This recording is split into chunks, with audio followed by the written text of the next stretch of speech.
and bring her onto the screen. Caramujo, how are you? Good morning, Carl. We Calm have down. a blue sky today in Porto. It was raining most of the week. Yes, I think I saw the beginning of that. I went to a wedding. I'd love to have spent more time in Porto last week. We came up to a wedding in Gaia. You have the most fantastic boutique hotel on the banks of the Gaia there. I can't remember the name We of have it. a lot of beautiful ones. There is Yeah, a very famous one that has a Michelin star. that's the one. Uh, That's where we were. Yeah, yeah, we were in yeah. that. Yeah. Uh, Now I'm the one who can't remember the name. I Well, actually even did an internship there back when I was did studying you? tourism. Oh my goodness! Did you really? Because Yeah. it was, um, you know what, the posher a place gets, the more you feel like you're being educated. And I got told off in a very classy way because, of course, coming from the south of the country, I'm in there and I'm looking for a beer, so I'm asking for an imperial, and I got a stern look from a young lady behind the bar who said, you know, sort of kind of admonished me visually and said, of course, fino aqui, here in Porto. Mm. So, yeah, that was a good bit of education. This is the establishment. As we were leaving, I took a photo of this fabulous exterior. The interior is extraordinary as well. Do you remember? Is this what you remember? Is this where you were? No, it's not that one. It's I'm not. It's another one with a trying to Michelin star. remember. Right. Okay. Right. It was amazing. That was a very fine memory leaving Mm. the establishment, but the interiors are extraordinary. It was we got dressed up. It was a very showy do, and we were asked to wear cocktail attire, so we made it a bit Yetman. less It's as a the family. Yetman. The Yetzman. So there are a few Michelin stars up there, are there, along that riverbank? What a place! The What Yetman, I think, was the first one because right. back when I did the internship there was like 10 years ago. So Was it really? Wow, incredible. So, so that was what you were doing, was it? You're in hospitality to begin. not really, but when I did a bachelor's in multimedia and graphic design. And Yes. then my father kind of picked me up and said, "Oh, we have this property that is falling apart. Do something about it."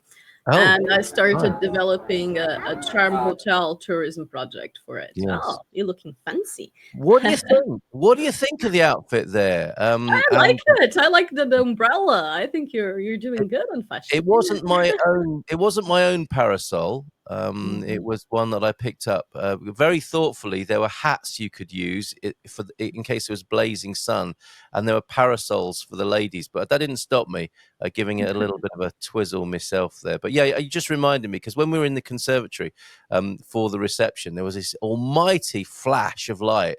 And a roll of thunder, but that was it. It stayed. The weather stayed kind. It was just to announce that it was going to be a thundery day. It was on the way, yeah. As I think you've had, and now it's cleared up again. And your song that will play as we part company today, I can see clearly now is perfect, is it not? And we'll Yeah, play that yeah. a little bit later on.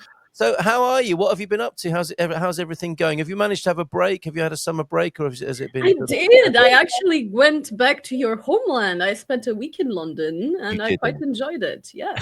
Wow! Did you mean to go there? Is it a long No, way? I didn't mean to go there. Right. Are you a fan of London and British culture? Is that why you wanted to I go? haven't been to London in like 8 years or so. So I was like, it's a close by destination, it's the same time zone, it's easy to get flights, and I got a really, really good deal and got a five-star hotel for like £125 a night, which Good was for pretty you. amazing. Yeah, good for you. So I was like, oh yeah, I'm going to do that. Excellent. And which part of London were you in?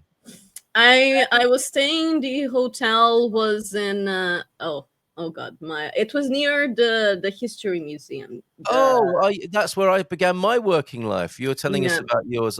Cromwell Road, South Kensington. is where you would have been, not far from Knightsbridge, Harrods, and yes, near the Natural History Museum. Fantastic! What a lovely place to I be. was near the Holborn subway station. Oh, okay. Oh, you're the British Museum, not the The Natural British, but British. yes, I went to both, and that was Did the goal. you? Did Yes. you? It's not the same without the big dinosaur, is it? In the I was hall. commenting that it wasn't that supposed to be a big dinosaur. There's a big whale, but not a big dinosaur. Not The- anymore. They moved. Yeah, oh, what's Mr. S got it right today. oh, finally, finalmente, señores. Okay, so desenrascas. Oh, Desenrascada. yeah, that's what I meant to say. Did I get it right? Yes, you did. Good boy. Well done. Muito bem, Mr. S, on that. Oh, I'm glad you had a lovely time in old Blighty and in the smoke there in London. Any particular memories, special And I moments? did get quite a bits of sunny, although it was funny when I checked the weather forecast, and it was supposed to be sunny all week, but it was only sunny like 3 days out of the 7 I was there. Yeah. But it wasn't raining, so I think it just drizzled a bit in some of the mornings, but no proper rain. So I consider that a win. Oh, very good. You got to have a little bit of a dark sky in London and a bit of rain. I think that's just traditional and Yeah, normal. even in the middle of August, there's no way around Of it. course, absolutely, absolutely. That's very British, among with all the gentlemen in bowler hats with their brollies, just in case it rains as well. Oh, excellent stuff. Okay, well, let's bring you back from London and the UK and towards these pretty villages that you want to share with us. I thought, what a lovely idea. Of course, you're used to, I'm guessing, mainly sharing the bigger cities with people who want to move to Portugal with the work you're doing with Savvy Cat Realty. And this will be a niche in your work to take somebody to out into the middle of nowhere to the pretty villages. What was on your mind with this That's particular actually thing? not at all the thing. I mean, one of the reasons I created this company was exactly so to kind of showcase and point people towards the places that are right for them, whether or not they are the big cities, because Yeah, Portugal is so much more than Porto, Lisbon, and the Algarve. That tend to be the places that most people that don't know Portugal very well go for, and that's perfectly normal. If you don't know the country, you will probably focus on the area yeah, that you know. so true. But there is a lot more to it, and one of the different factors of the way that we work is exactly that we do this whole process tailored to each individual. So the clients come to us and tell us what's the kind of lifestyle they want to have, what's the kind of budget, and we work with that and find them the right places for them to live. I mean, this year we actually have two clients. One that bought a property in a village in Alentejo for Oh, cool. 65,000, Woohoo! and one that is going. We just closed it this week at 45,000 near Castelo Branco in the village. So we work all over, and that's exactly part of the reason we work this way, and the reason we also charge our packages and so on is because most agents they won't do this kind of work for you because it involves covering a large area. It involves seeing listings that it's likely not going to be a commission, because a lot of these smaller properties, the commission is very small, and most of the agents are not going to be willing to split something that is already very small. Yeah, So the way that we have to work around it is exactly that we have our service packages that will make sure that you still receive a high level of service despite the fact that you are buying a low value property. yeah. And then we have a fixed fee for the transactions. So it's going to be a minimum of 5,500 on the commission side. And in that way, we are able to provide a high level of service and provide the same service we provide for higher level transactions, even though it's a low level transaction. So the agents go there, we still do the property inspection, we'll still do the tours, we will still do all of the work and accompanying that we do with other clients, even if you are buying a 50,000 property, that normally will be like 2,000 or even so commission. And as you can imagine, no people will not do this kind of work for 2,000. Yes, and I see what you did there. That's a really smart niche, really, isn't it? Is to so people will still be able to get great service, even if they're not spending a lot of money, because that is a pitfall in real estate here and property here in Portugal. Of course, people go cool, don't they? The agents will go cool if they're not earning a lot of money from commission, because that's how they're making their living. If, however, you pay for a service And package, on top of that, generally the agents only get paid if the client closes. So let's yes, imagine sometimes they will show multiple properties, and the client will buy something else. They will not get paid for that work. yep. And this kind of smaller properties, not so much, but in more active markets in bigger cities, as you know, it's also very common that multiple agents are listing the same property, and it kind of becomes a competition to see who can sell first, because otherwise they don't get paid. Like a And TV, it's like not a a TV very healthy show. thing, because they often kind of start projecting and daydreaming and saying things that aren't exactly correct to try and close the sale faster. Yes. Now that's not in the best interests of the buyer, and that's why I think the And increasing. that's one of the things that a buyer needs to keep in mind. In this case, Yeah, if you are not paying for the service, it's because you are not the direct client. Their client is the seller. very well pointed out, and people need to, you can play that game, and you can know that that's the case. But I think And that's sometimes why. it can go I, well. I'm not so it can, like, sometimes like the property is all set up and you can go well even working directly with just the agent that is the seller represented, but you are always taking a risk, because their interest is to sell as fast as highly priced as proper as possible, because that's the interest of the seller. and the one they've got, the one they Yeah. have, they're going to be pushing what they want to sell you, rather than necessarily meeting your needs in the way that a Yes, buyer's they agent will might. only show you their own portfolio. There's a few that maybe will work with some partnerships and so on, but one of the things is, if they sell within their own portfolio, they will get a full commission, while if they sell out of their portfolio, they will have half commission. Yeah. And that, of course, will affect significantly what they prefer to sell.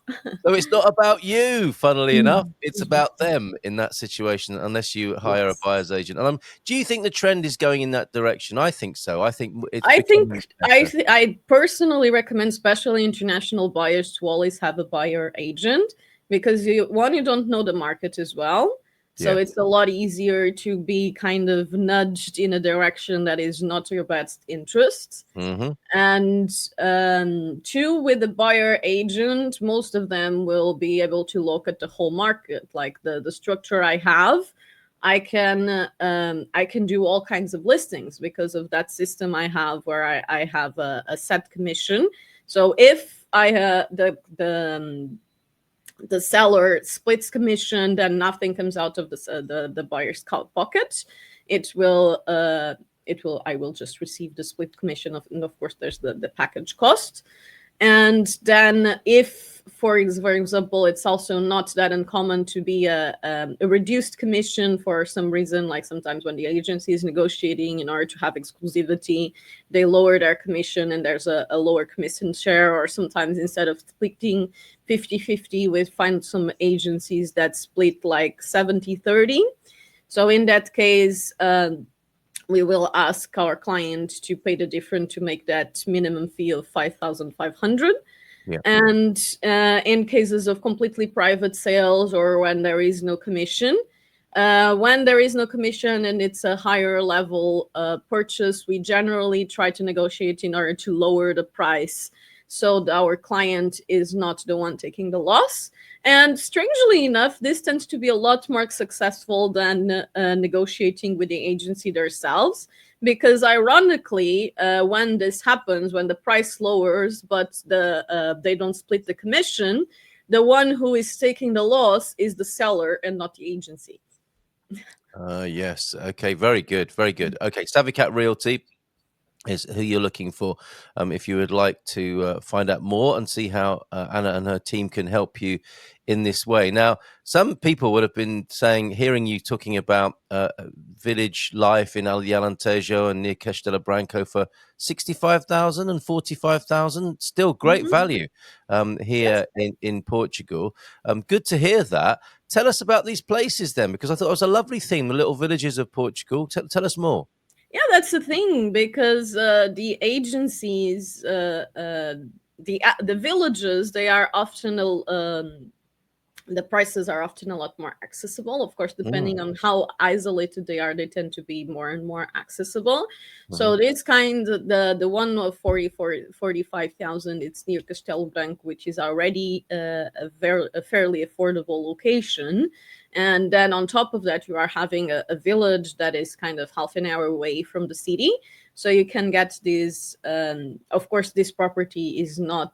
It's a property that will need a lot of renovations, and that's something we also support with and accompany the process. You know, find the builders, try and give you multiple budgets, and then go there every either 2 weeks or months to check up on how things are developing, to try and make sure there are no delays. We are not, however, qualified engineers, so we want to do like a formal audit of the construction side. We will just go there and check if things are developing as they should and according to what is planned.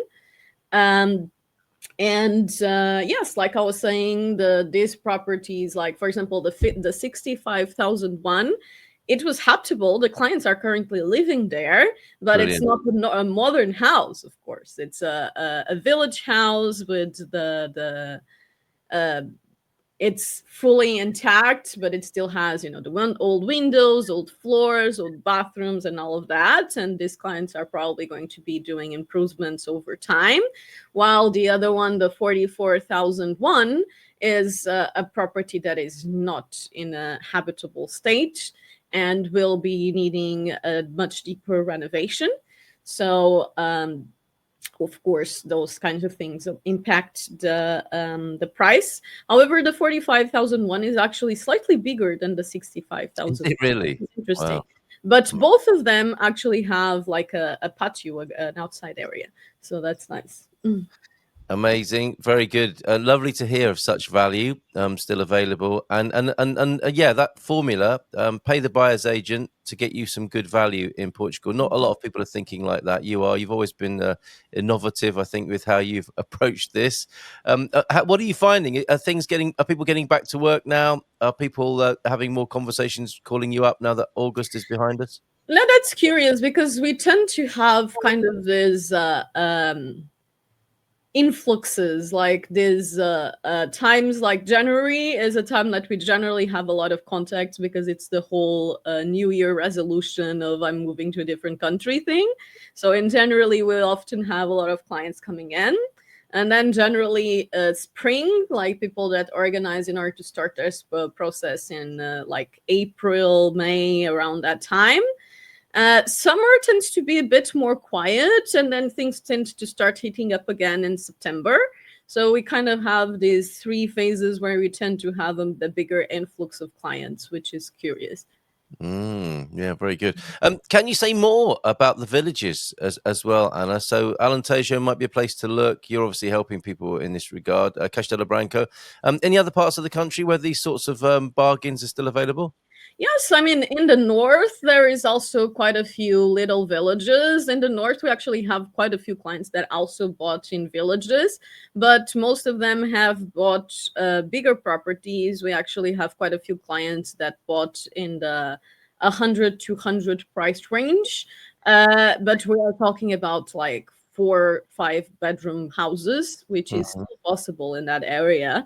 And many of them did take some renovations, but you can get some pretty good deals in that area too. And there's beautiful areas like around Ponte da Barca that Yeah. can be, and there's a lot of really, I really like the north because it has all this water font and rivers and little streams and full of greenery.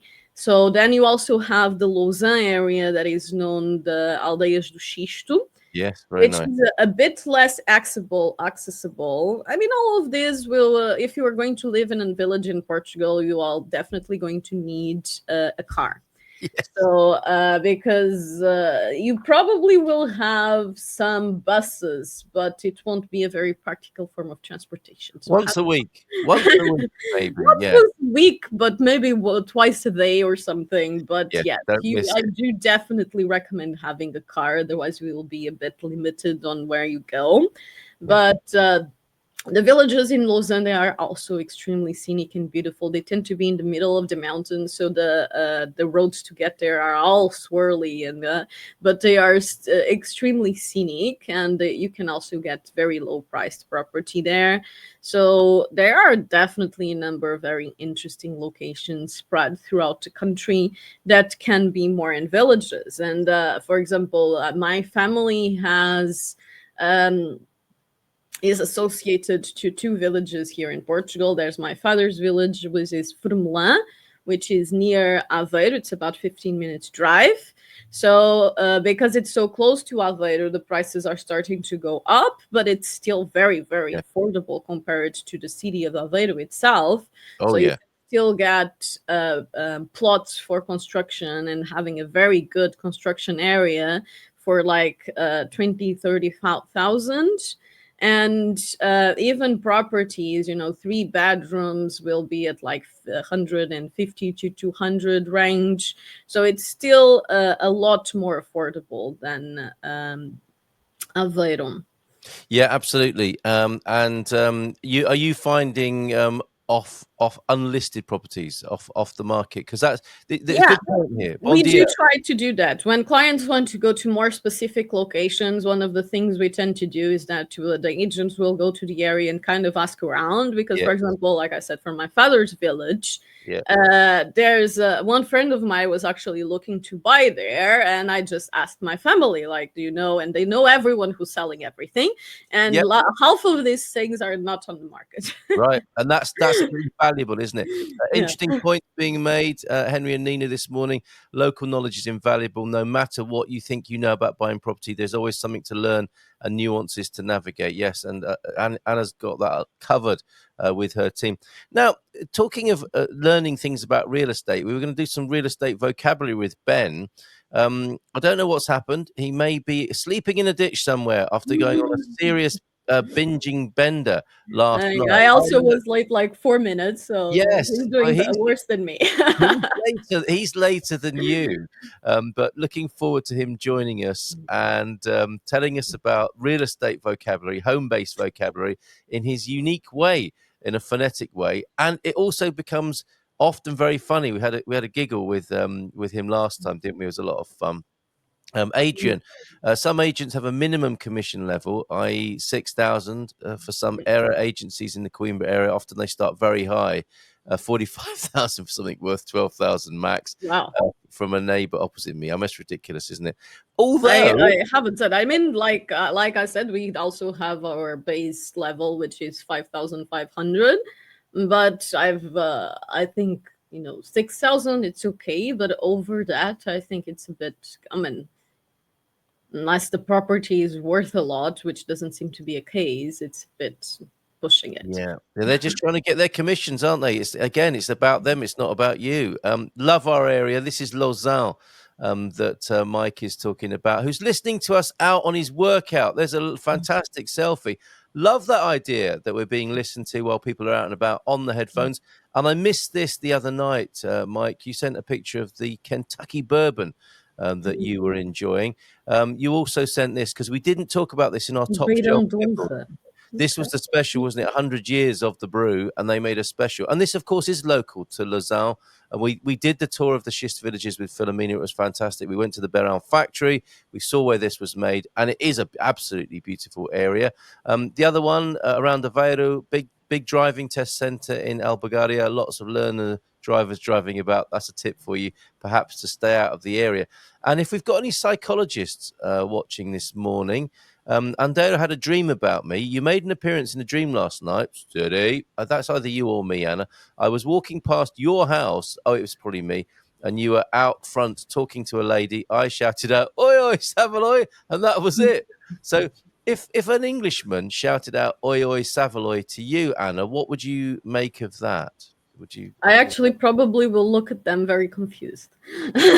And quite rightly so. The On Savaloy, another note, actually, another day, a friend of mine just sent me a print skin of one of the comments in our in your video, saying that oh, my really? little decoration was satanic, and I was Oh laughing yes, my ass. yes.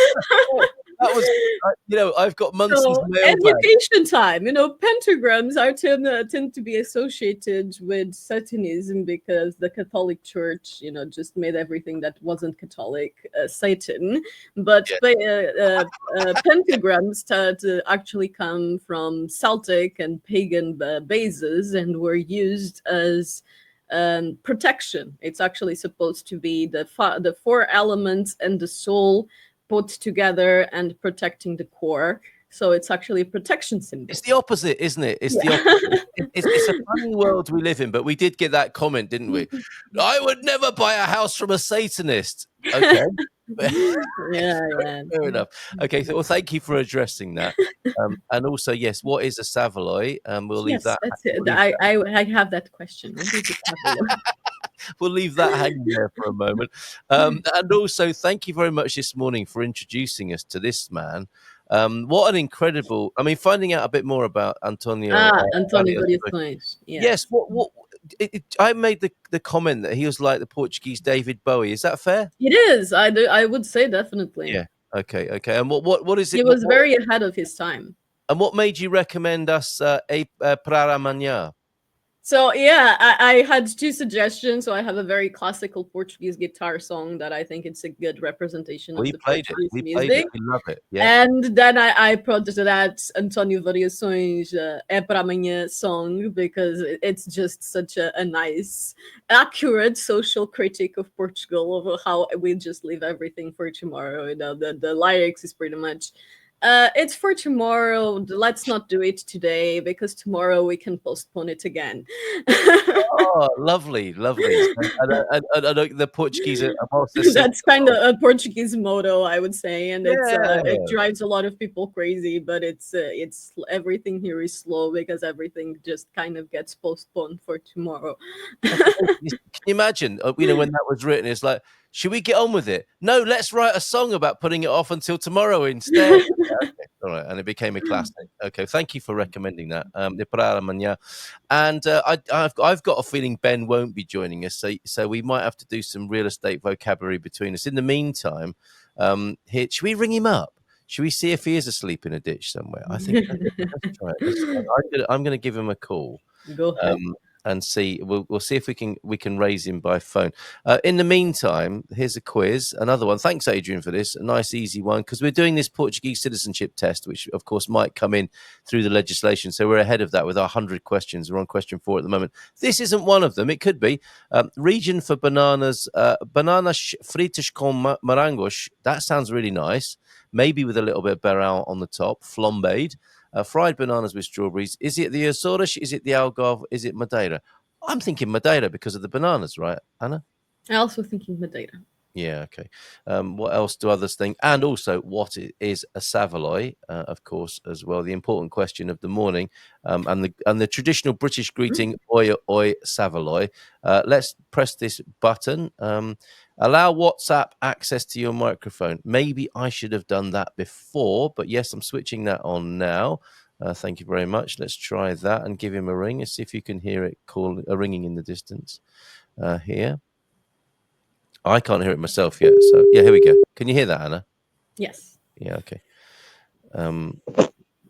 Morning. Hola, bon dia. Are you there? Bon dia.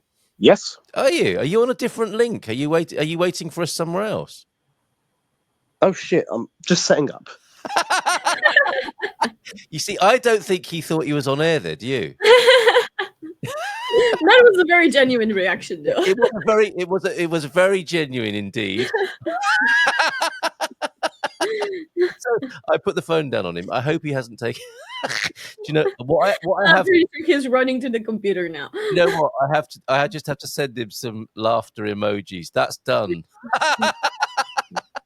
You know, when I ring people up when we're on air, I really should say that, shouldn't I? You're on air, or you're live in the Big Brother house. Please, no swearing. Fantastic, correct. So Madeira is the right answer. That sounds lovely, Adrian. Did you have that over there? Same motto for Cornwall. Is that oi oi Savaloy as well? Are there are things around here in the Coimbra area for 30,000 Yes. or less? I pay 25 grand for More it. in towards Lausanne and those kind of suburbs. I mean, that's great value, isn't it? Look at that, Adrian. Well done. 5 to 7 bedroom Vivenda here, built in 1910. So before the Yes. licensing Now you issue. have to do. Go on. Yes, to do what? Yes, now you have to deal with the construction and the licensing, and because if it's a ruin, that's one of the things. Because it's still, if it still has the walls and roof up, you can do the works with just a pre-authorization and not go through formal licensing. But if you have to rebuild walls and change windows and those kinds of things and do, major things, it's called structural alterations. So if you have to have anything that alters the livable area itself, then you need to go through formal license, which is an absolute headache and takes quite a while. So if you want to do something like building or rebuilding something that it's a complete ruin, think that it's going to take a minimum of 3 years. Wow. Adrian bought in, not in 1910, but in 2021. He might still be at it then. And Matty thinks it's much. Minimum of 3 years. Minimum. Yeah, there you go. Yeah, because there's the unforeseen, and then there is the e para mañana as well in the mix. No, it's more fun if you don't tell them they're on air. Yes, absolutely. He knows Ben, so he'll find that especially funny, I think. No license required. Yes, the walls are still up. Well, that's reassuring. Yes. Good morning to you, Bob. Great fun this morning. As it's just we never know, do we? From one show to the next. But yes, that was hilarious. And can you stick around a bit longer, Anna? Yeah, okay, because that's what happened last time. I think we were on for an extra 30 minutes laughing and learning Portuguese together. I like fried bananas too, and I don't think I've done that here in Portugal. Oh, and I just realized I forgot to live stream to my own channel. Well, why with don't my you do own that now? likeness. Do you want to do that now? Go ahead. I like fried Into your bananas. I had audience. one on top of some fish. What? Yes, that is a combo, isn't it? I think it's the swordfish with banana. I put it aside and had it for dessert. It tasted very good. And I think the flambeing in some of those. If you go to our recording from Monday, oh, she's gone. She's trying to live stream to her channel, and she's actually taken herself off on this one as well. Anna, I think you pressed the wrong button. You pressed the wrong button there, maybe. No, I just while I logged in, it kind of restarted. Oh, okay. Top shelf tipples. That was superb on Monday. These drinks that you see in a cafe in Portugal, gin maybe, but more likely the others. There might be a foreign whiskey or a Scotch, but Maceira, Barão, Ginginja, and an Allianz Aguardente in the mix there. There's some amazing things that would go very nicely with flambéed bananas. So check that out from Monday. We had a great and educational, informative chat. My ruin is also pre-1951, but since I do not have the money yet, I do not need another headache. I have not started. That's a good way of reframing it. I've not started the renovation project just yet, and can also change purpose without permission if predial. Predial was one of the words we were going to talk about today, I think. Fried bananas in butter with Cointreau. Have you got a Portuguese favorite spirit to go in the fried bananas? But that sounds delicious. And the flames go a fabulous color, don't they, with some of the spirits as I well? think fried bananas go, if you make them with a bit of rum, they go very well. And rum is actually something that is also made in Madeira. Madeira was actually one of the biggest exports of rum in like 1800s. Yeah. Very good. Did you hear that noise? Ben has just joined us. He hasn't just got up at all, you know. He should we, for more quick comment, we're living on site in a caravan of our abandoned house, started renovating. Wow. Bless you. And Predial, very good. He's ahead of us. Hold on a minute. Let's keep our powder dry on that because Ben's going to be telling us all about it. Let's give him a nice big round of applause. Hello, Ben. Good morning to you. Hello, good morning. Good morning. It's still bad hair and everything. Yeah. Oh, really? I spent 30 minutes doing this. Definitely didn't just here he wake is. up like 3 minutes ago. Can we just call you Bed Austin instead of Ben Austin? Good morning, or should I say good afternoon? We'll stop the banter and we'll make way. Well, we'll make way for a different kind of Portuguese language-based bants this morning. Great to see you, Ben. How are you? I'm going to be honest, Hey. Carl. I've been better. I had a bit of a flu recently, so Oh, I've been bless a you. bit Yeah, oof, I've not also too had great. last weekend. I'm still a bit Oh, really? sneaky. We definitely need flambéed bananas, don't we? We need that potassium and the alcohol and whatever else might come from bananas. So, are you on the mend? So, yeah. Sorry to give you so much of a ribbing. You're not probably feeling very well in that case. I'm getting better. I'm all right. I can It's hear it now. what Yeah. I would assume it would be. Yep, it's still a bit raspy in the voice. I'd assumed it would be like last time where I'd be on second. So Well, that's my fault. it's great. No, it's great to have you here. And No, I no, don't you know see, if you my alarm's still going off. and yes, we really enjoyed your very natural response to the alarm call. So a lot of hilarity in our chat here, and I was saying I should tell people they're live on air, but Matty thinks not. It's much more fun when they don't know that. Estou constipado, so yeah, a bit of constipation Estamos sim. for Ben right there. So where are you taking us today? You did have the idea to break down some of the language that real estate agents use. All of us here involved in some way in real estate, right? Yes, we are. All of us are involved in real estate. I thought it'd be a natural point of progression for us to learn a bit of language related to real estate. So we're going to go through some essential documents, if we can call, we can call them that. Some things that are sort of fundamental. So if nothing else from this show, you get nothing else except these documents, I'm happy. Yeah. Then we've got some a bit more of a fun side, a bit more of a humorous side, a bit more, we got a bit of whoa. We got Savaloy. something.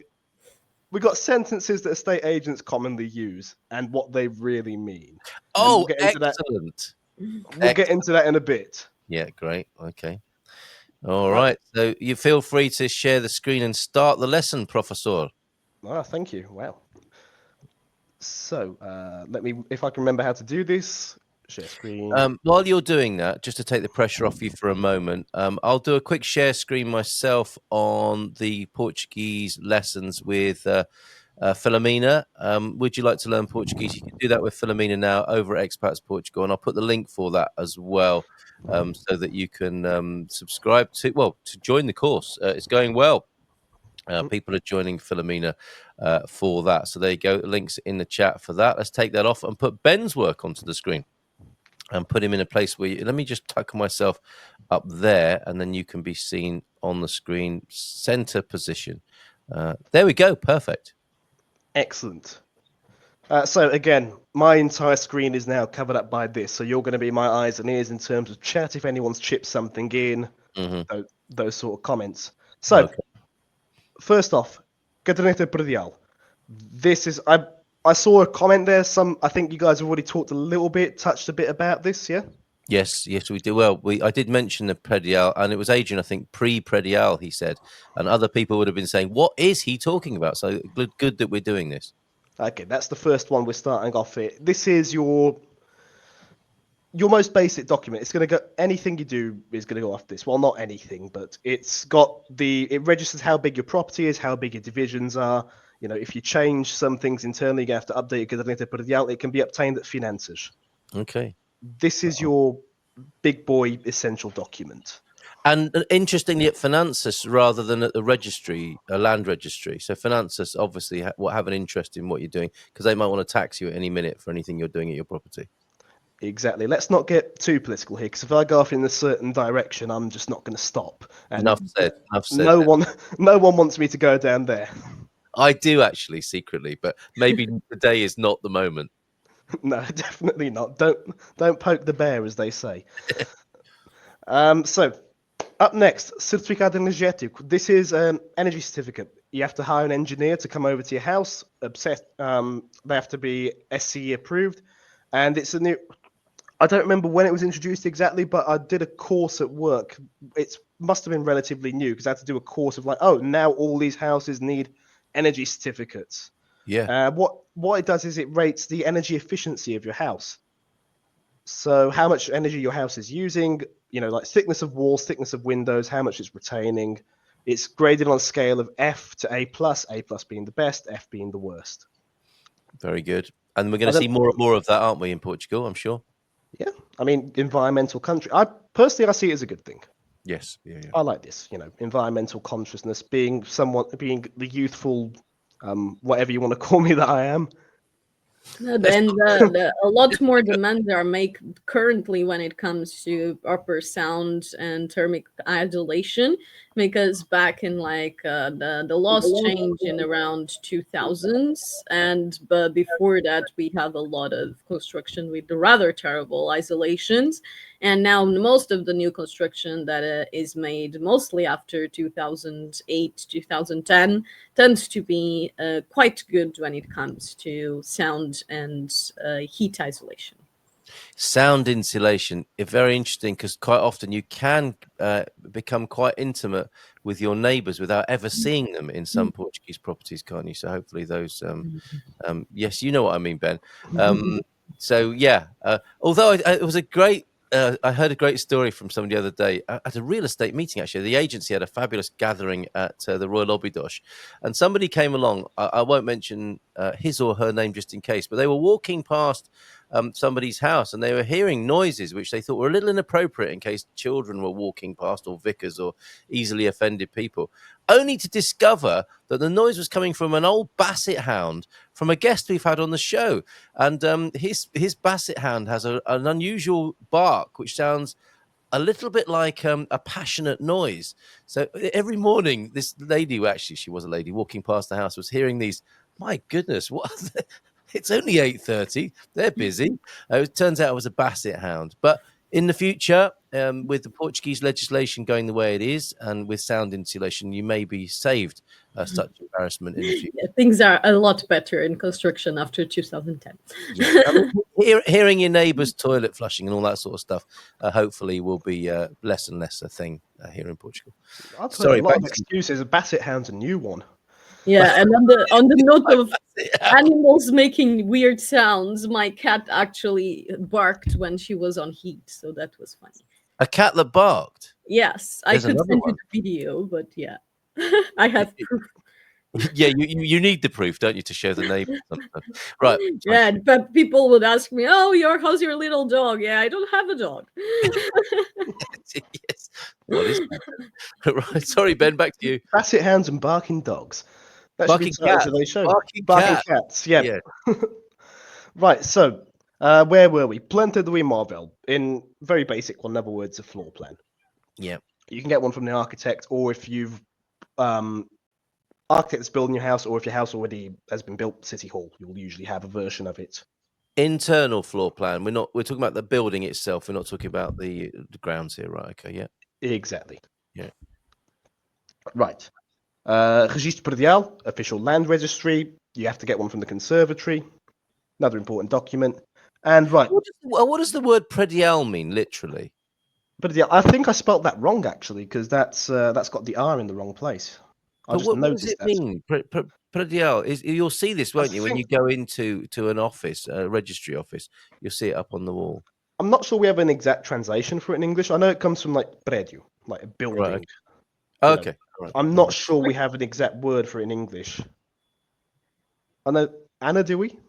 Yeah, I think it's just kind of an umbrella terms for things that were built. Yes. Okay. Building registry. Okay. Yeah. Fair enough. Okay.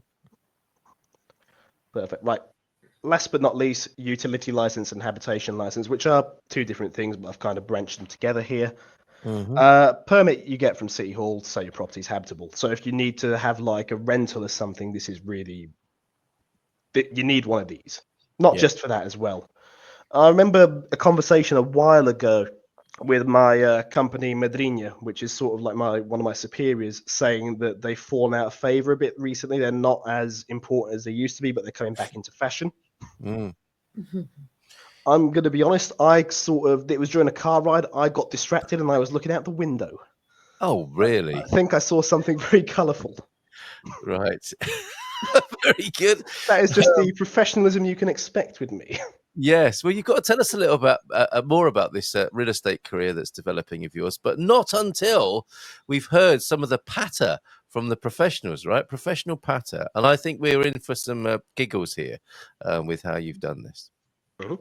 Right, yes. So this is the real.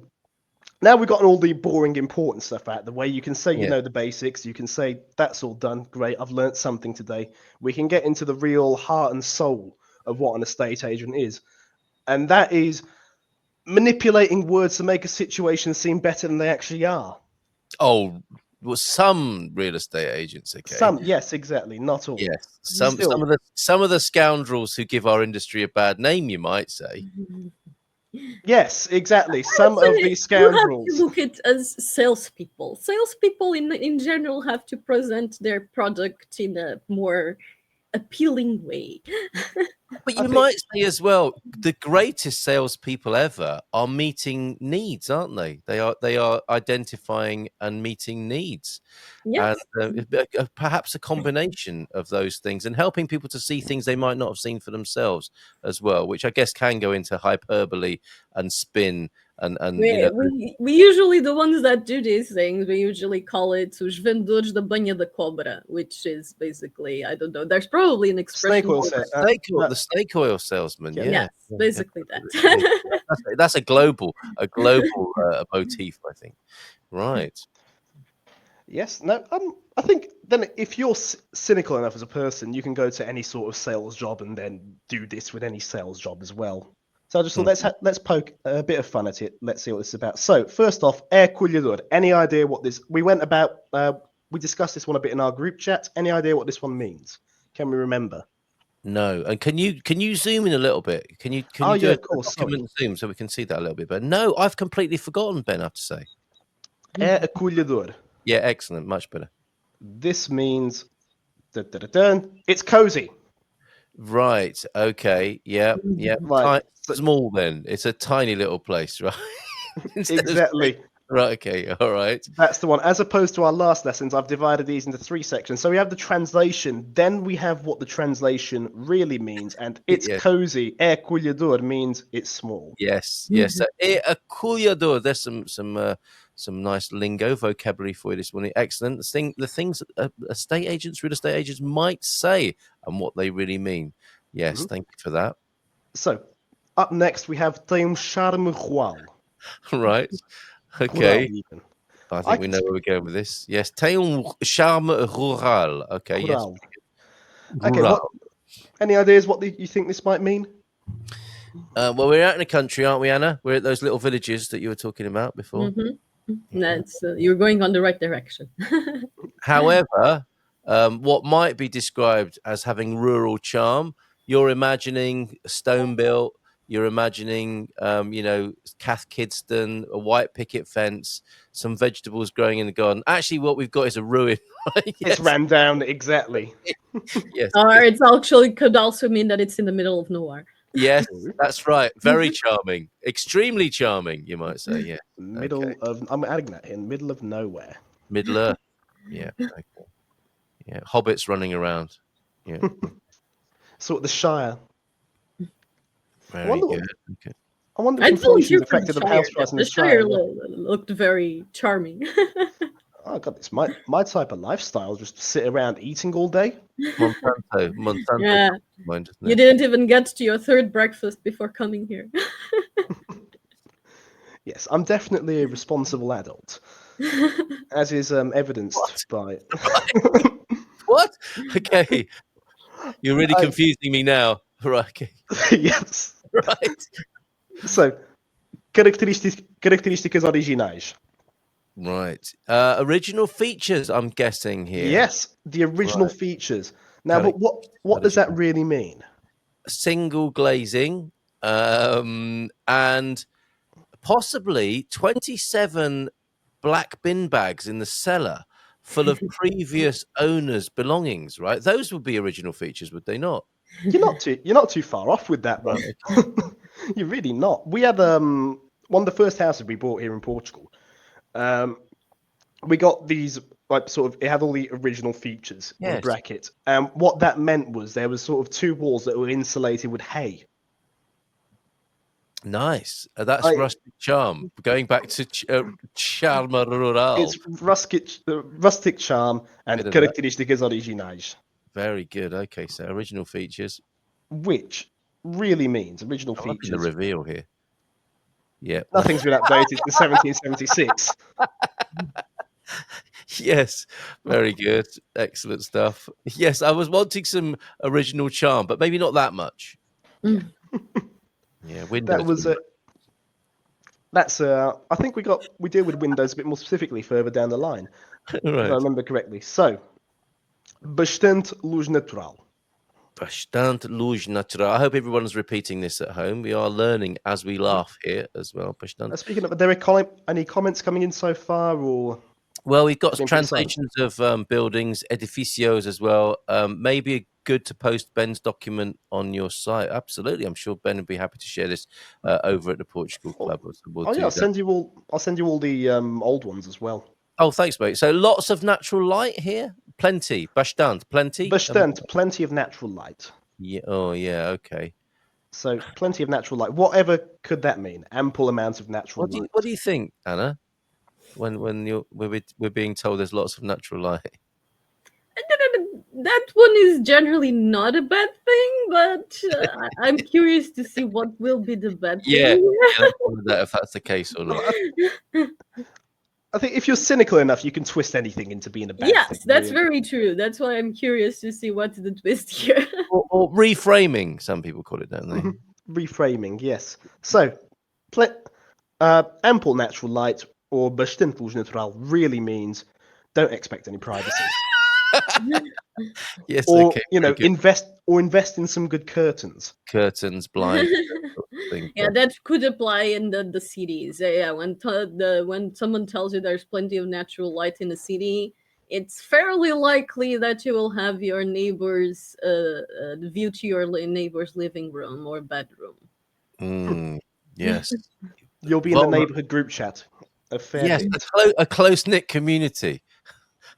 Yes. No roof. Yeah, I was thinking also something like that drastic. Like that's it's a good spin, you know. Yeah, Matty thinks no roof as well would be another. That would be brilliant, wouldn't it? You're standing in a ruin. As you can see, there's lots of natural light in this property. Yes, thank you very much. Taxi. All right. And this is connected, presumably, the Zona Tranquila. Zona Tranquila, yes. I was about to say, having no roof's a pretty hard thing to sort of dance around and soften the edges of. It is a bit, isn't it? Yeah, lots of potential, I guess. You lots of potential. You arrive to a property, ample natural light, loads of potential for refurbishment here. You have a real blank canvas. Of potential, I think it's the more common fit-all term of this is currently in a terrible state, but look at the potential. Look at the potential. Yes. Imagine yourself here for a moment.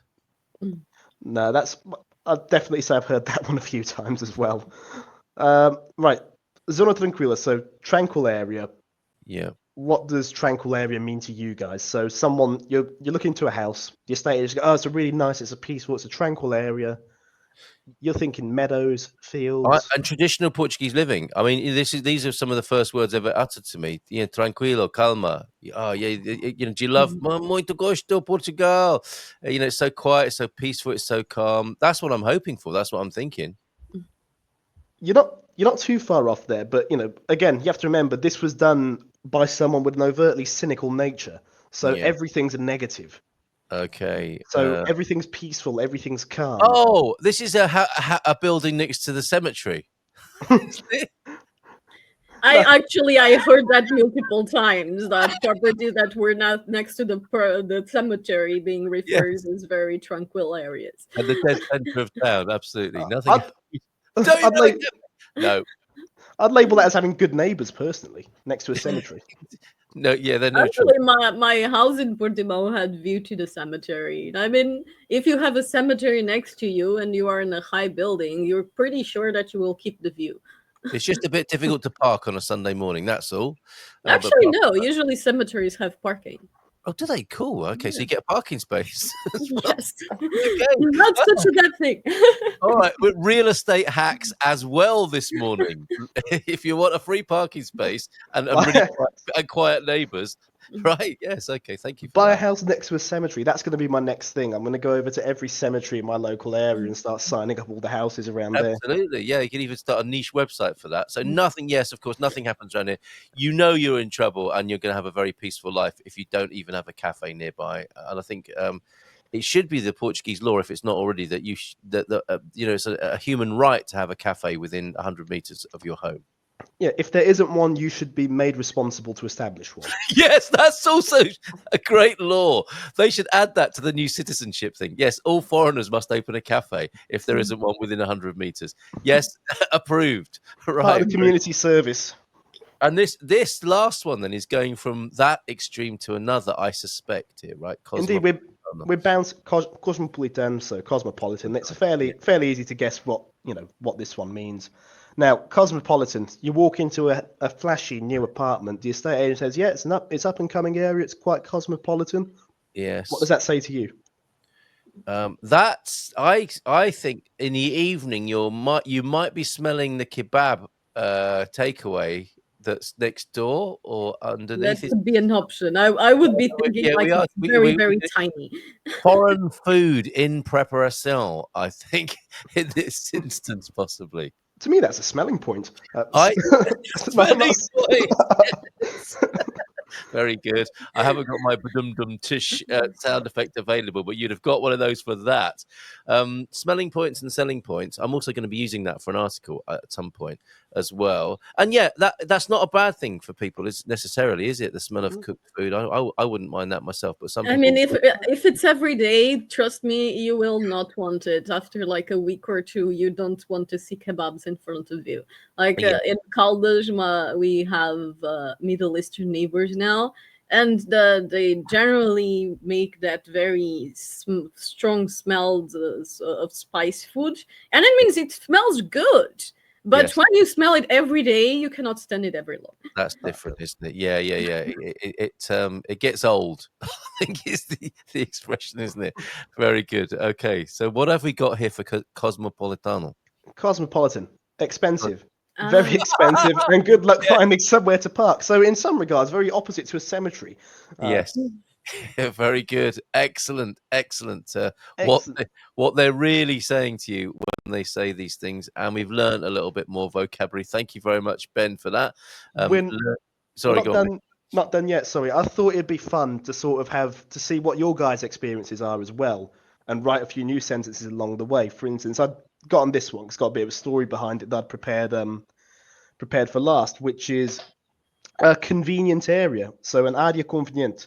Admittedly, this didn't happen to me while I was in Portugal. Convenient. Okay. So convenient area. This was when I was in Germany. I was doing my Erasmus internship, and it wasn't an estate agent showing us the house. It was the company that had sort of organised all of this stuff for us, and they were giving us a tour of the small tour of the area, small tour of the house. And the woman turns around and goes, "Yes, it's it's right next to the motorway, so it's a very convenient area." And then she looks back at us and she realizes that there's me that was 18, my colleague that's 16, 17. None of us have a driver's license, so none of us can use the motorway anyway. Brilliant. I thought this might be next to the airport as well. Did you say that? Yes. Yeah. And being next to the motorway as well, that is quite close to the airport too, so very busy. There is just lots of noise all of the time. Amazing. Yeah, I have also heard that being said about the Baixa, the downtown Lisboa, which is definitely fits the category of you have to be very careful where you buy there or have very good isolating windows. Yes, yeah, for sure. Very good. Have you come across any of these? And you must have heard some of these sort of euphemisms and interesting. Anything that comes to mind? Anything in particular? Let me see. What else can I think? I mean, for me, the what comes to mind is, and we revisited the lovely place that is Coria on the way up to Porto on Friday, and it wasn't necessarily these descriptions. it was complete. It was just like what I experienced was this guy saying yes to everything we asked, which is something else you might want to be careful with. So what we were being shown was a rental, and it was that situation, Anna, that you described before. This wasn't on the market. We went into a cafe. Does anyone know of any rentals here? Or we said this to the owner of the cafe and his daughter, and she said, "Yeah, we know a guy who does that sort of thing. We'll get him over. Meet him here tomorrow." And he took us to this place where this lady was renting that we thought the whole building or two buildings. And he said, yeah, you can rent a building and you can have the other one. And I said, so could we rent that out to other people whilst we're here? Oh, yeah. And it was yes, yes, yes, all the way. The day we moved in, she was still living in her house and we were in the outbuilding, having moved all our stuff there. And the arrangement was completely different to what we thought we'd arranged. And there we were, sort of starry-eyed and wet behind the ears, foreigners, completely. It was foolish in retrospect not to get anything written down, but to just move in like that, right? You're Yeah, nodding. that is, I think, one of the biggest pitfalls. And you're lucky that it was a rental, because I've seen that happen with Sale. buying properties. The agent saying that you can do all these renovations and you can build and you can do everything. But then you can't, because you have to be very careful with the license type. There are limits to how much you can build according to the municipal plans. There Yes. are limitations on the kinds of changes you can make to an old property, because there are kind of laws on protection of patrimony.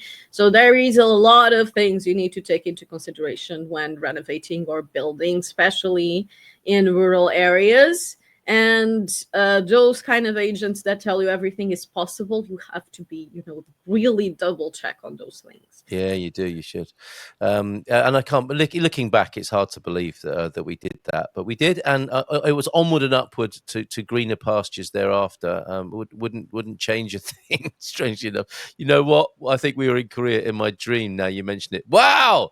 Currently, there is only brambles inside the ruin. That's nice. How would you describe that? A ruin with brambles. Established fruit trees. You could say, couldn't you?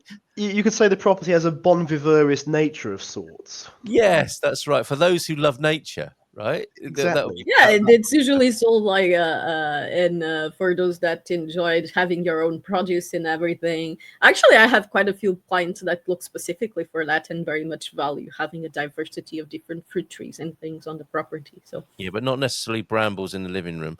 Okay. not in the living Taking it room. a step too far. Anything else for us in conclusion then, Ben? We've got a lovely tune chosen by Savika Anna to play us out and take us into the weekend this weekend. It's a very sad week for Portugal, obviously. A little bit of music to see us on our way. But anything in conclusion from you, Ben? Thank you so much. I love these. I love this. This fun way of learning more Portuguese. Basically, that's what's going on, isn't it? In case you didn't know, this morning we're helping you get a better grasp of the language. Anything else from you in conclusion, my friend? No, thank you very much for having me on, Carl. It's always a good time doing these segments with you. Sometimes there's a bit of day drinking involved as well. Yes, that's right. Last time, it was wine of the week, and we didn't even do a review of it. The whole No. idea was to have a little taste and see and do a review. We ended up drinking a bottle each of respective ends of the broadcast. I didn't even mention what the wine was like. So just to put the record straight on that, it was delicious, wasn't it? It was excellent. It was really good. We both rated it a good. It was a nice tasting wine. Had the right amount of tanning, right amount of acidity, as I remember correctly. Yes, So it's just yes. it was a lovely breakfast wine. It was a rosé fizz, was it not? As I recall. Yes, it was. A bit of an unusual choice, but an excellent one. And it was from Cave de Montagne as well. And that's a Bairrada brew. A historical interest, you'll be paying an archaeologist before it's all over. Yes, be careful. There might be a Roman ruin if such things are said as well. And that's true. Any building work could come to an abrupt halt if there are historical things of interest for the government and for historians in Portugal. Have a bon fin semana, crispy pancake of a weekend, everyone. Ciao, ciao. And just finally then, Savika Anna can be found at savicatrealty.com. That's correct, isn't it, Anna? Anything else you want to say in closing? No, I think that's it. If you are looking to come to Portugal and want a more tailored service, of course, feel free to reach out. There's our website, www.savvycatchrealty.com. You can book free calls to clarify the services and what's included and how the process works with our agents. And if you want more tailored advice towards specific situations and locations and so on, you can book a call directly with me on the website. The savvycatrealty.com. Okay, and you, Ben, as well as teaching us Portuguese and a little bit of day drinking, in the real estate industry yourself, how do people get in touch with you? And I'm on charm. I work for ID Portugal. At least I've worked for ID for Portugal for the time being. Let's not get too much into that either. Oh, listen to you. Dun, Okay, dun, right. dun. Thrusting and keen to make progress through the industry by the sound of it. I woke up with an urge for violence today. Did you? Really? Okay. Nothing to do with the wine we were talking about. All Oh right. no, that was weeks ago. It's out of my system now. So hold on. So you want to do damage to the industry? You want to shake the industry up? Is that what we're talking about? I've got a new, fresh, youthful perspective on real estate. Well, it's needed. It is needed. Let's face it, isn't it? Okay. So if I can put people in touch with you, what's your specialism? Your locality? What sort of properties are you working with? I'm currently in central Portugal. I deal with a few luxury properties. Well, currently got a listing for a chateau of sorts in Luzu. Really? Yes, so very fancy. Oh. Okay. Very nice. All right, excellent stuff. All right, so and anything else? Any other? Sorry, I cut you short there with your niches that you were talking about. No, so if anyone wants to get in touch with me or wants to know more about moving to central Portugal, I'm on IID Portugal's website. Just look at Ben Austin there. Okay, very good. I'm intrigued by the chateau in central Portugal. Did you say in the Luzão area? Luzu. Luzu. So there's Lozère, and then there's Luzu, where you got the thermal baths, the natural, like the spring and everything. Yeah, and just up the road is the amazing Busaco Palace. Yes, exactly. Yes. Okay. All right. I'm not selling the palace. Oh, okay. Right. It's amazing. Please send me those details. I love it up there. And Luzão, of course, is where the water's from, the famous, iconic Portuguese water. I do very much like the Luzo hot spring, the Termas de Luz. I like them very much. Yes, indeed.